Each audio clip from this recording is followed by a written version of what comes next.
గారి ఆదేశాల మేరకు ఈరోజు ఉదయం 5:30 నుంచి ఇప్పటి వరకు కూడా నిజాంవల్లి కాలనీ కదిరి టౌన్లో నాకాబందీ ఏర్పాటు చేయడం జరిగింది. ఈ నాకాబందీలో డిఎస్పీ నేను, 2 సిఐలు, 7 మంది ఎస్ఐలు, దాదాపుగా 110 మంది సిబ్బంది పాల్గొనడం జరిగింది. అంతా సిబ్బంది అంతా కూడా బృందాలుగా ఏర్పడి ఎక్కడెక్కడైతే అనుమానాలు ఉన్నాయో వారి ఇళ్లన్నీ కూడా తనిఖీ చేయడం జరిగింది. దీని యొక్క ప్రధాన ఉద్దేశం ఏమంటే, మనం కదిరిలో గంజాయి కట్టడికి ఆల్రెడీ కొన్ని చర్యలు తీసుకుంటున్నాం. గంజాయి కట్టడిలో భాగంగానే ఈరోజు ఈ నిజాంవల్లి కాలనీలో చాలా అనుమానాస్పద ప్రాంతాల్లో సోదా చేయడం జరిగింది.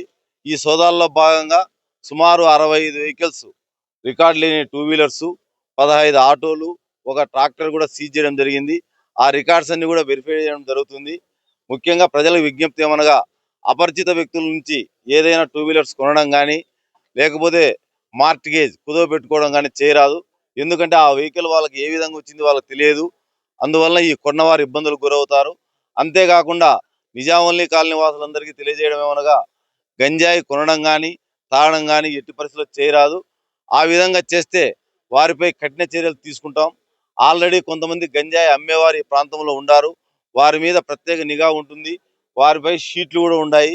అయితే మా పై అధికారుల ఆదేశాల మేరకు వారి యొక్క ప్రవర్తన బాగుంటే గమనించి రాబోయే డిసెంబర్లో ఆ షీట్లు కూడా తీసేదానికి మా అధికారులతో చర్చిస్తామని మీ ముఖంగా తెలుపుకుంటున్నాం.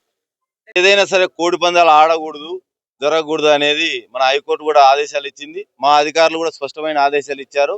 కాకపోతే దాని గురించి మనం డ్రోన్తో కూడా నిఘా ఏర్పాటు చేసినాం.